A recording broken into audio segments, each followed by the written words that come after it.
بسم اللہ الرحمن الرحیم۔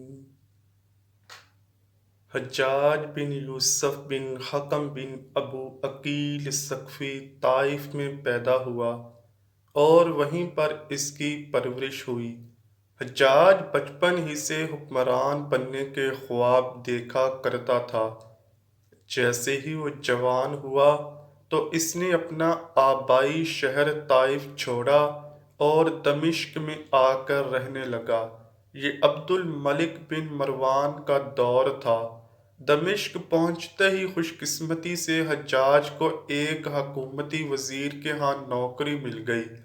نواسہ رسول صلی اللہ علیہ وآلہ وسلم کی شہادت 61 ہجری میں ہوئی اور 64 ہجری میں یزید کی وحشت ناک موت ہوئی۔ اس کے بعد معاویہ بن یزید نے چند دن کی حکومت سے دستبرداری حاصل کر لی۔ دوسری طرف حجاز میں عبداللہ ابن زبیر نے خلافت کا اعلان کر دیا اور لوگوں سے بیعت لینا شروع کر دی۔ مروان بن حکم مدینے میں موجود تھا اور عبداللہ ابن زبیر کی بیعت کرنے کو بھی تیار تھا، لیکن چونکہ عبداللہ ابن زبیر کو امویوں سے خاصی نفرت تھی، اس لیے انہوں نے مروان بن حکم کو مدینے سے دربدر کر دیا۔ مروان بن حکم جب دمشق پہنچا تو اس نے وہاں پہنچ کر معاویہ بن یزید کے بعد اموی حکومت کی باغ دوڑ سنبھال لی۔ 64 ہجری ذی الحجہ میں مروان بن حکم نے حکومت سنبھال لی اور رمضان 65 ہجری میں اس کی وفات پر عبد الملک بن مروان اموی امیر مقرر ہوا۔ یہ وہ زمانہ ہے جب کہ مکہ معظمہ میں حضرت امام حسین رضی اللہ تعالی عنہ کی شہادت کے بعد حضرت عبداللہ ابن زبیر نے خلافت کا دعویٰ کیا، تو دوسری جانب کوفہ میں مختار ثقفی قاتلان حسین سے بدلہ لینے کے لیے کھڑا ہوا اور بنی ہاشم سے ساز باز شروع کر دی۔ اس کام کے لیے اس نے اپنے ایجنٹوں کو مکہ روانہ کیا۔ اب بنی ہاشم کے رویے کو دیکھ کر اس خاندان کے معزز افراد مندرجہ ذیل اصحاب تھے: حضرت علی بن حسین المشہور، حضرت امام زین العابدین رضی اللہ تعالیٰ عنہ، حضرت ابن عباس اور حضرت محمد بن حنفیہ۔ ان تینوں نے عبداللہ ابن زبیر کی بیعت نہیں کی بلکہ بالکل غیر جانبدار رہے۔ انہی دنوں اموی شہنشاہ عبد الملک بن مروان نے یہ محسوس کیا کہ اس کی فوج سستی کا شکار ہے اور کسی بھی طرح سے جنگ کے قابل نہیں رہی، چنانچہ وزیر کے کہنے پر حجاج کی صلاحیتوں کو دیکھتے ہوئے اسے اموی فوج کا کمانڈر تعینات کر دیا گیا۔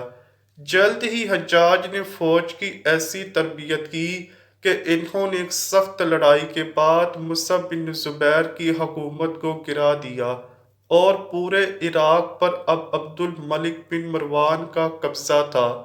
عراق میں جیسے حجاج نے ظالمانہ طور پر قتل و غارت کی تو عبد الملک بن مروان کو اندازہ ہو گیا کہ اب حجاج میرا وفادار ہے، اس سے کوئی بھی کام لیا جا سکتا ہے۔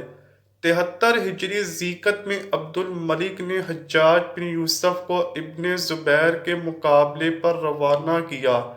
اس نے کعبے پر آتش زنی اور سنگ باری کی، یہاں تک کہ عبداللہ ابن زبیر شہید ہوئے۔ ان کی لاش کو حجاج بن یوسف نے سولی پر لٹکا دیا اور وہ 3 دن تک لٹکی رہی۔ اس کے بعد حجاج بن یوسف نے حکم دیا کہ ابن زبیر کی والدہ اسماء بنت ابی بکر کو بالوں سے گھسیٹ کر میرے پاس لے آؤ۔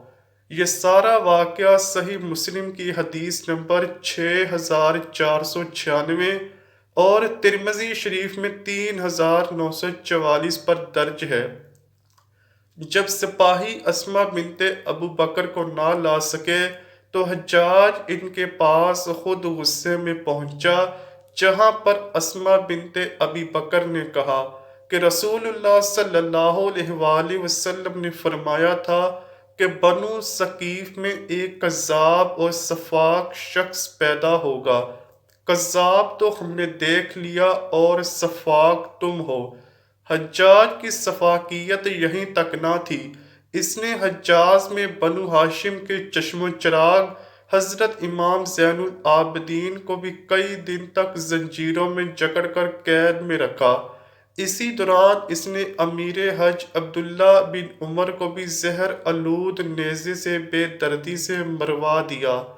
حجاج بن یوسف کو عبد الملک نے مکہ، مدینہ، طائف اور یمن کا نائب مقرر کیا تھا اور اپنے بھائی بشر کی موت کے بعد اسے عراق بھیج دیا، جہاں سے وہ کوفہ میں داخل ہوا اور ان مقامات میں 20 سال حجاج کا عمل دخل قائم رہا۔ اس نے کوفہ میں بیٹھ کر زبردست فتوحات کی۔ اس کے دور میں فتوحات کا دائرہ سندھ اور ہند کے دوسرے علاقوں تک پھیل گیا، حتیٰ کہ مسلمان چین تک پہنچ گئے۔ یہی وہ شخص ہے جس کے بارے میں کہا جاتا ہے کہ اس نے قرآن کریم پر اعراب بھی لگوائے۔ خدا نے اسے بڑی فصاحت و بلاغت و شجاعت سے نوازا تھا۔ یہ حافظ قرآن تھا، شراب نوشی اور بدکاری سے بچتا تھا، فتوحات کا حریص تھا، مگر اس کی ان ساری خوبیوں پر اس کی ایک برائی نے پردہ ڈال دیا۔ وہ برائی بھی ایسی کہ تمام برائیوں پر چھا جاتی ہے اور تمام اچھے اوصاف کو ڈھانپ دیتی ہے، اور وہ برائی کیا تھی؟ ظلم، صرف ظلم۔ حجاج ان تمام خوبیوں کے باوجود بہت بڑا ظالم تھا۔ ایک طرف اس کے دور کے نامور مجاہدین قتیبہ بن مسلم، موسیٰ بن نصیر اور محمد بن قاسم کفار سے برسر پیکار تھے، اور دوسری طرف وہ خود خدا کے بندوں کے خون کی ہولی کھیل رہا تھا۔ امام ابن کثیر نے البدایہ والنہایہ میں ہشام بن حسان سے نقل کیا ہے کہ حجاج نے 1,20,000 انسانوں کو قتل کیا۔ اس کے جیل خانوں میں ایک ایک دن میں 80,000 قیدی بیک وقت رہتے، جن میں 30,000 عورتیں ہوتی تھیں۔ حجاج کی محبوب ترین سزا جو اپنے مخالفین کو دیتا تھا وہ یہ کہ وہ ایک خاندان کے افراد کو برہنہ کر کے بنا چھت کے قید خانوں میں رکھتا تو اسی جگہ ان عورتوں کو بھی قید کرتا۔ حضرت امام زین العابدین کو بھی اس نے بہت سی اذیتیں دی اور قید بھی رکھا۔ کوئی بھی دن ایسا نہ تھا کہ حجاج کے دربار میں سید زادے کو سزا نہ دی جاتی ہو۔ وہ شہزادہ حضرت علی بن حسین حضرت امام زین العابدین کو گھنٹوں اپنے دربار میں کھڑا رکھتا۔ حجاج ایسا ظالم تھا کہ اکثر سادات پر کوڑے برسایا کرتا۔ دن میں ایک دفعہ کوڑے نہ مارتا تو اسے رات کو نیند نہ آتی۔ اس نے جو آخری قتل کیا وہ عظیم تابعی اور زاہدہ پارسا انسان حضرت سعید بن جبیر کا قتل تھا۔ انہیں قتل کرنے کے بعد حجاج پر وحشت سی سوار ہو گئی، وہ نفسیاتی مریض بن چکا تھا۔ جب وہ سوتا تھا تو حضرت سعید بن جبیر اس کا دامن پکڑ کر کہتے، اے دشمن خدا، آخر تو نے مجھے کیوں قتل کیا؟ میرا کیا جرم تھا؟ حکیموں کو بلایا تو انہوں نے بتایا کہ پیٹ میں کینسر ہے۔ ایک طبیب نے گوشت کا ٹکڑا لیا اور اسے دھاگے کے ساتھ باندھ کر حجاج کے حلق میں اتار دیا۔ تھوڑی دیر کے بعد دھاگے کو کھینچا تو اس گوشت کے ٹکڑے کے ساتھ بہت سارے کیڑے لپٹے ہوئے تھے۔ جب حجاج الٹی کرتا تو بہت سارے کیڑے باہر نکلتے تھے۔ حجاج جب مادی تدبیروں سے مایوس ہو گیا تو اس نے حضرت حسن بصری کو بلوایا اور ان سے دعا کی درخواست کی۔ وہ آئے، حجاج کی حالت دیکھ کر زاروں کی طرح رونے لگے اور فرمانے لگے، پچھلی امتوں کے سب ظالم اکٹھے کر کے ایک پلڑے میں رکھ دیے جائیں اور ایک پلڑے میں تمہیں رکھ دیا جائے تو تمہارا پلڑا پھر بھی باری ہوگا۔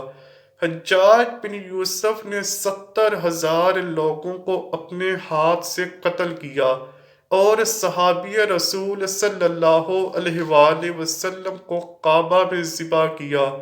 آل رسول صلی اللہ علیہ وآلہ وسلم پر بے پناہ ظلم ڈھائے۔ آخر وہ دن بھی آیا کہ جب حجاج کے پیٹ کے کیڑے اس کا پیٹ پھاڑ کر باہر نکل آئے اور اس کی موت واقع ہو گئی۔